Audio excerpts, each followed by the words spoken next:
Bonjour et bienvenue à l'émission Choisie. Alors merci pour vos commentaires, vos remarques. J'avoue d'ailleurs que j'ai été assez surpris du peu de remarques que j'ai eues par rapport à l'intervention la semaine dernière et la semaine précédente du docteur Girard, qui effectivement est un spécialiste du médicament, et je m'attendais à plus de réactions, notamment par rapport à sa position vis-à-vis des vaccins. Mais ça veut sans doute dire que vous adhérez tous à cette position, et j'avoue que eh bien, c'est une surprise. Aujourd'hui, nous recevons avec nous un doctorant en psychoéducation, monsieur Yannick Foudin. Nous avons évidemment, bien sûr, avec nous Maître Côté, et nous allons parler de la paternité. Bonjour Maître Côté, bonjour monsieur Foudin. Bonjour Monsieur Pouetou. Bonjour à tous les deux. Bonjour. Alors, bienvenue à tous les deux. Bienvenue monsieur Foudin. Nous allons donc parler d'un sujet qui vous intéresse, qui est la paternité. Alors on sait, la paternité, c'est important. On dit souvent, il faut pour élever un enfant, il faut un papa et une maman. Mais finalement, qu'est-ce que c'est que la paternité ?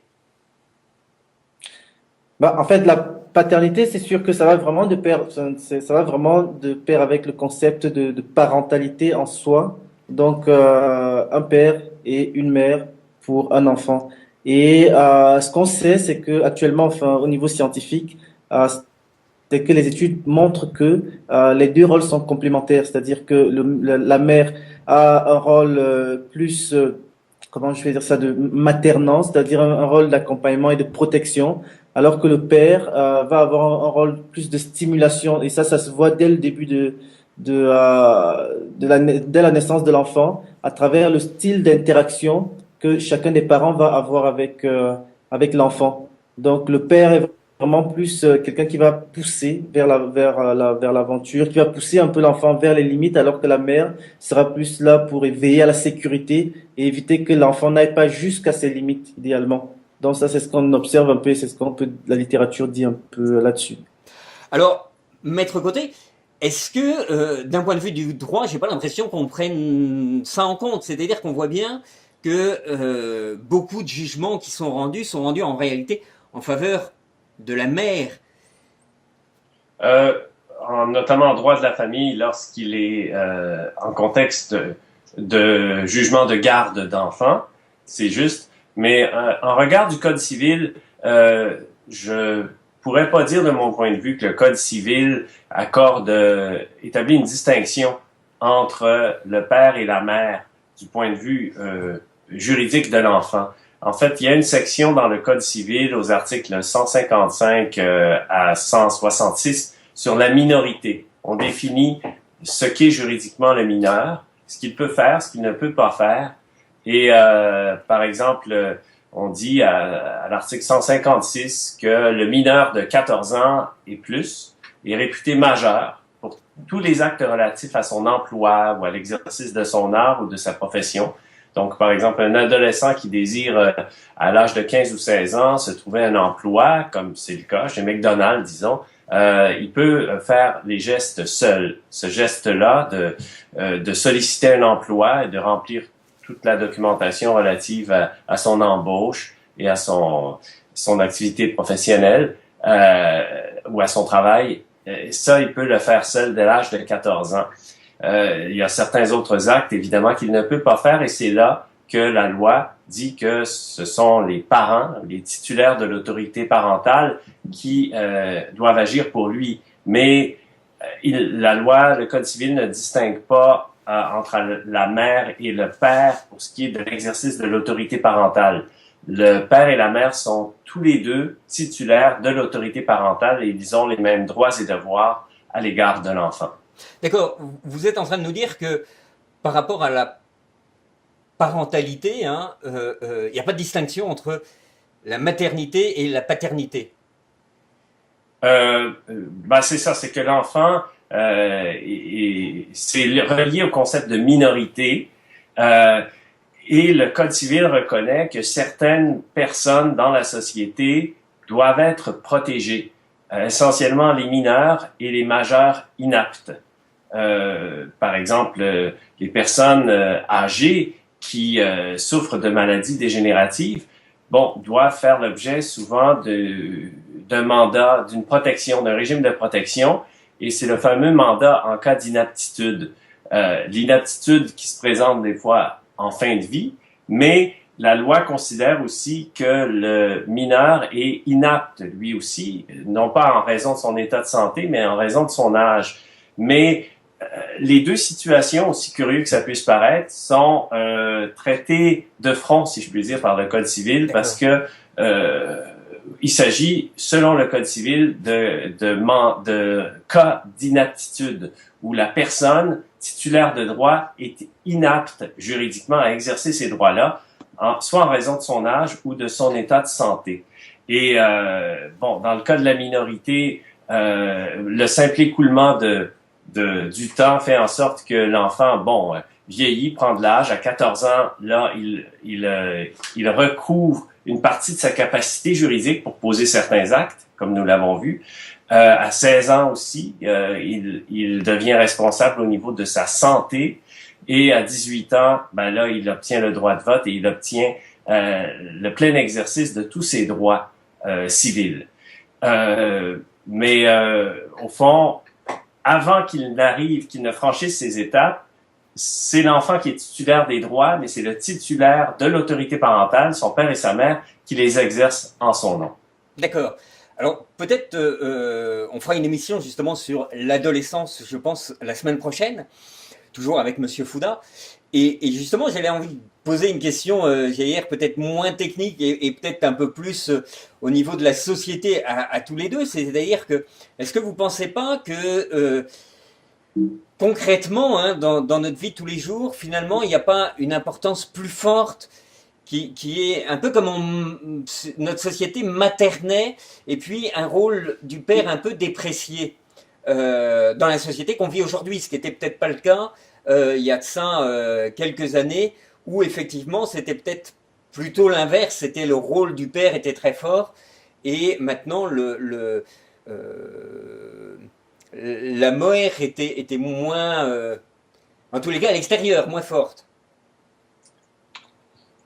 Je pense qu'il y a actuellement, et ça c'est l'exemple un peu de la direction de la protection de la jeunesse illustre un peu ce qui se passe, c'est que les pères souffrent un peu actuellement on va dire, d'un manque de compétences déjà à la base par rapport aux enfants, aux nourrissons, vraiment. C'est-à-dire que ce dont on se rend compte, c'est que si on prend déjà les congés de paternité, de maternité, les mères ont entre 15 et 18 semaines et les pères, ça varie entre 3 et 5 semaines.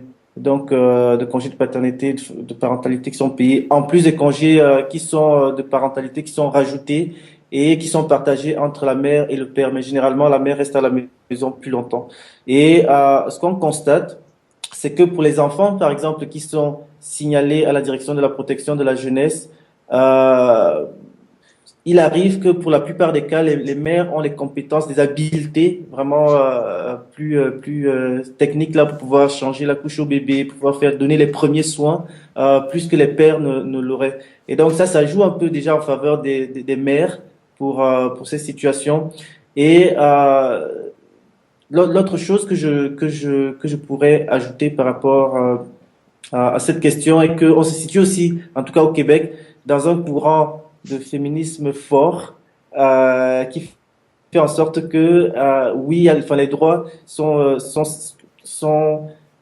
cherchés et partagés dans un contexte, mais ça ne va pas toujours du côté auquel on s'attend. Par exemple, pour les cas des congés de paternité, ce qu'on réclame, c'est pas, et ça c'est par la Fédération des femmes là du Québec, c'est pas que les pères aient moins de place, c'est que les pères aient plus de place, par exemple plus de congés de paternité, mais la raison par exemple n'est pas pour que ils puissent mieux prendre soin de l'enfant, mais la raison est pour qu'il y ait un meilleur partage des tâches à la maison. donc que le père puisse aussi être impliqué dans les tâches domestiques pendant le temps que le nourrisson est là. Mais bon, ça pourrait quand même jouer en faveur du rôle des pères qui pourraient là avoir un temps plus long avec l'enfant à la maison et pouvoir acquérir aussi des habiletés, des capacités qui vont leur permettre à moyen terme, si jamais il y a une situation délicate, de pouvoir être aussi compétents que les mères pour avoir leur place auprès de l'enfant, ce qui n'est pas encore le cas actuellement.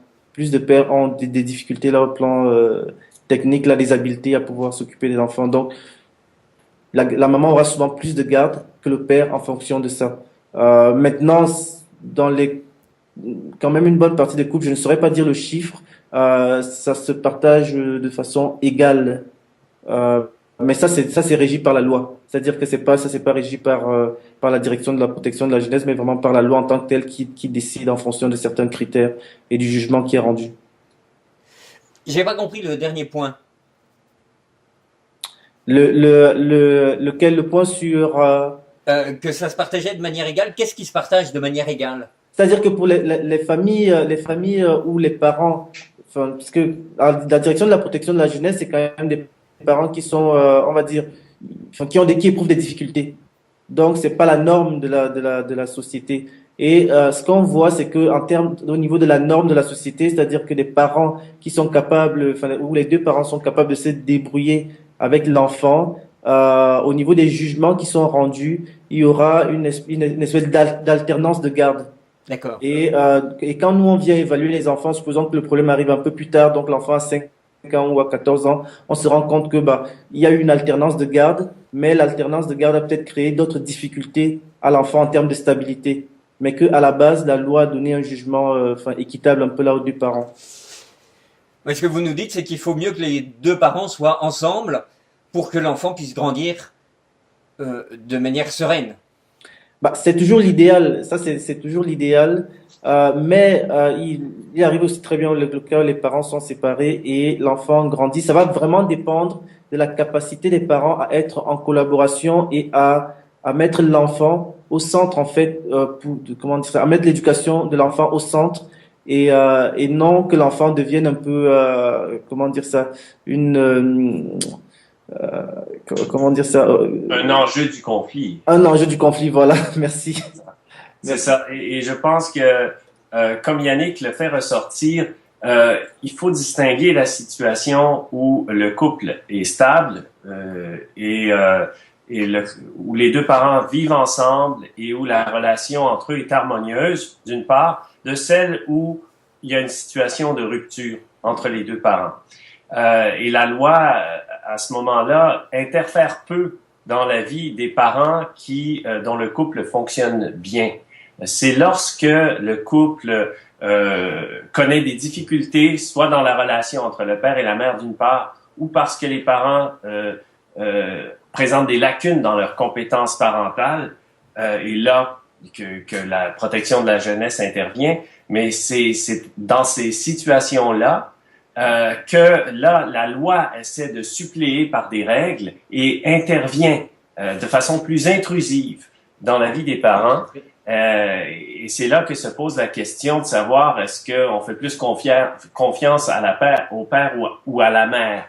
C'est quand cette question-là se soulève, au fond, quand il y a un problème dans la relation entre les parents ou dans leur relation avec l'enfant, au point où ça devient nécessaire pour la loi d'intervenir, soit par le biais du droit de la famille, séparation, divorce, garde d'enfants, ou soit par le biais de la loi de protection de la jeunesse. Mais avant qu'on en arrive là, quand la relation est harmonieuse entre les deux parents et que ça se déroule bien avec l'enfant, la loi interfère peu et notre droit québécois traite les parents de façon équivalente, sur un pied d'égalité au fond.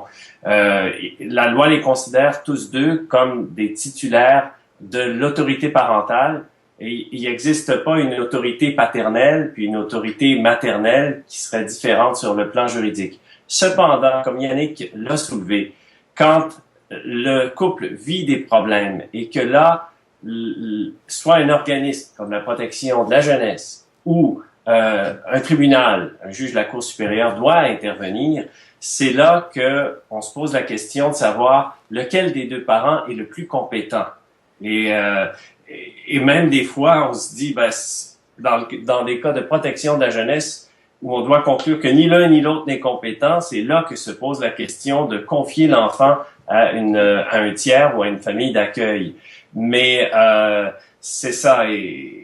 Mais je suis d'accord avec vous, Monsieur Couetou, que dans les cas de droit de la famille, dans les cas de séparation, où se soulève la question de la garde d'enfants, là, on voit, nous, entre avocats, on se dit, on constate qu'il y a souvent un préjugé favorable à la mère et que soit que la garde est plus naturellement, ça semblait, pour plusieurs juges pendant longtemps, ça semblait plus naturel de confier la garde des enfants à la mère plutôt qu'au père. C'est en train d'évoluer, tranquillement, pas vite. Là, présentement, à la Cour supérieure, il y a peut-être une tendance plus forte à considérer la garde partagée. Donc, il y a un préjugé favorable qui tend à s'implanter actuellement en faveur de la garde partagée.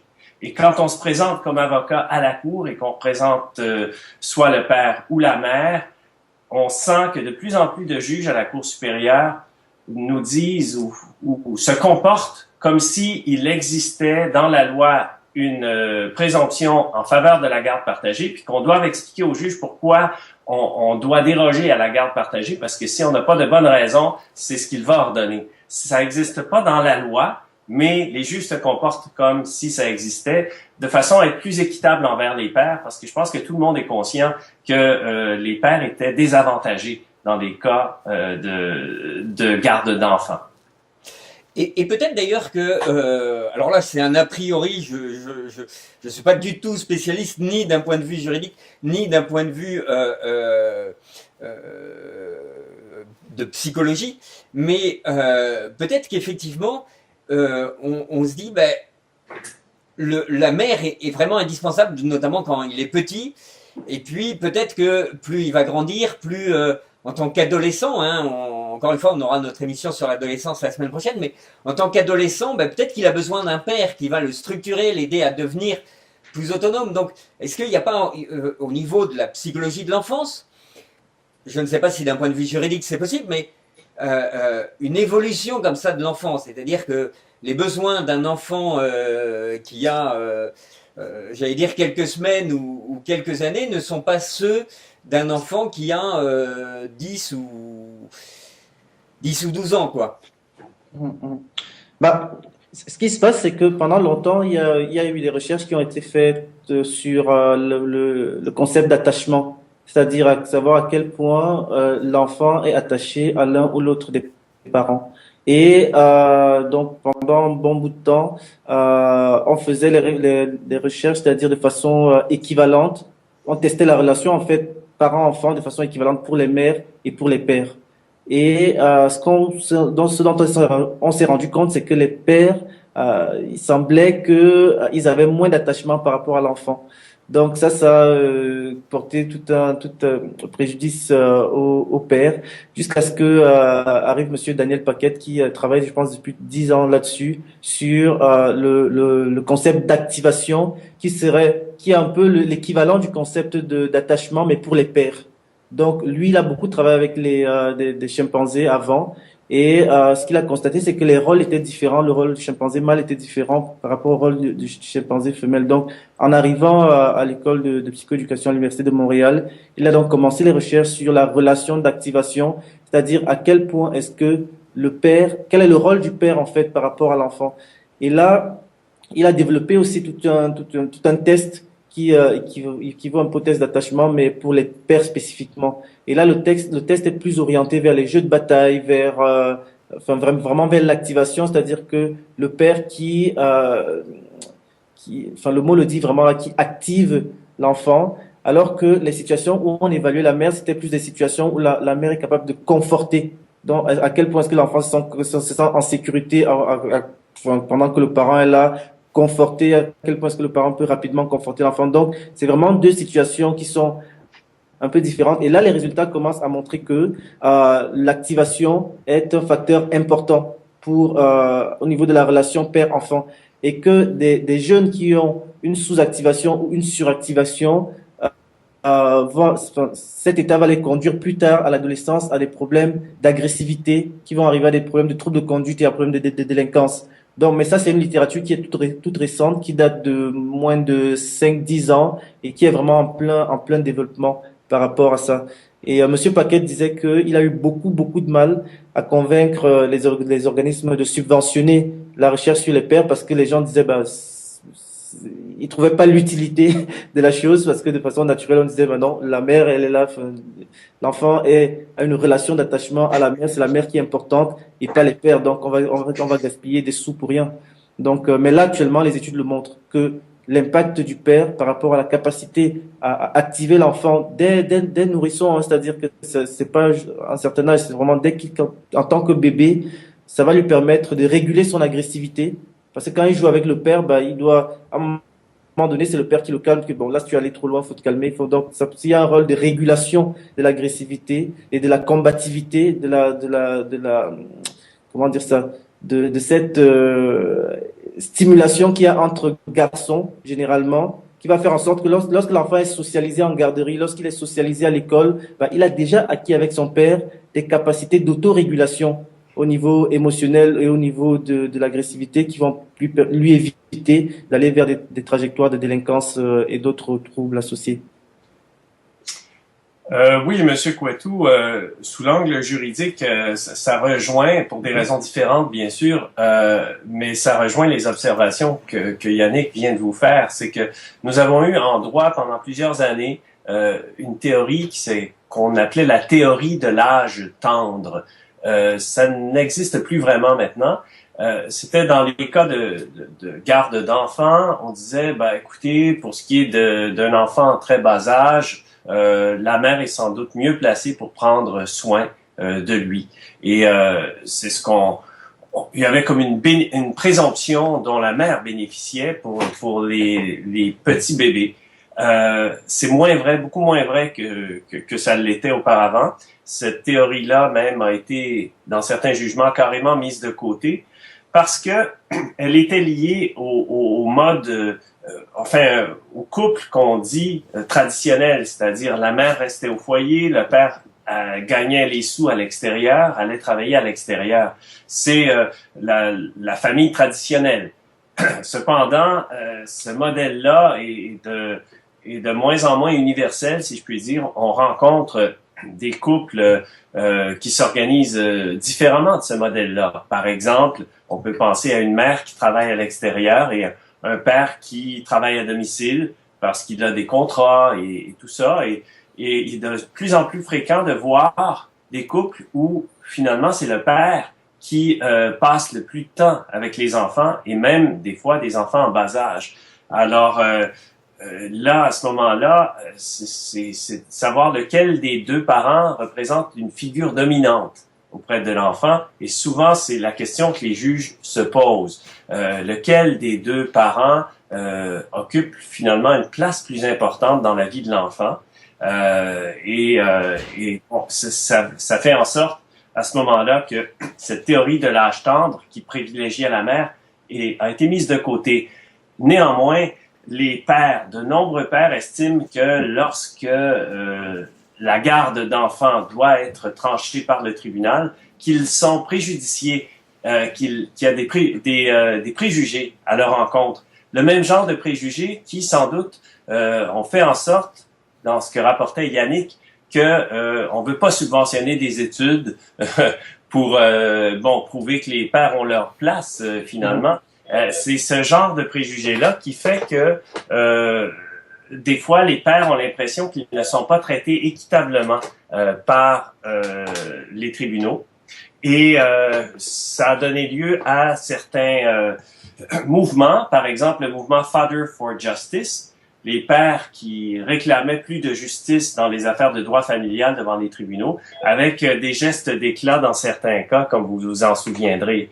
Il y avait des gens qui sont allés sur des ponts, qui ont fait des manifestations publiques. Vous vous souvenez, c'était plus fréquent il y a quelques années, ça semble s'être calmé récemment, mais il y a un sentiment d'injustice de plusieurs pères quand ils se présentent à la cour dans des questions de garde d'enfants. Notamment avec, ça s'est calmé sans doute avec une évolution justement de la justice. Alors, on va arriver au terme de l'émission. Est-ce que vous auriez une question justement pour nos auditeurs pour qu'ils puissent choisir? Vous savez que le principe veut que toutes nos émissions se terminent par une question qui invite nos téléspectateurs à choisir. Oui, je ne sais si Yannick a une question en tête, mais pour ma part, je dirais au père, parce que votre émission porte sur la paternité, choisis de t'impliquer ou dans l'éducation de ton enfant ou choisis de rester en retrait. C'est un choix que chaque père peut faire, mais il y a des conséquences à ça. S'il laisse l'autre parent s'imposer, à ce moment-là, écoutez, choisis de prendre ta place, au fond. C'est le message que j'enverrai au père. Choisis de prendre ta place et d'après ce que disait Yannick Foudin, eh bien, sans doute aussi que l'enfant, s'il lui manque, entre guillemets, une figure parentale, eh bien, il lui manquera quelque chose dans sa constitution. Hein. Moi, je dirais de choisir les batailles. Parce que ce qu'on n'investit pas à la tendre enfance, ben, on le récolte un peu plus tard dans le développement de l'enfant en autres batailles différemment. Et parfois, c'est moins facile de rattraper à ce moment-là. Voilà. Parfait. Merci, monsieur Yannick Foudin. Merci, maître Côté. Merci à vous tous qui nous suivez. Alors, à vous de choisir. À la semaine prochaine. Merci.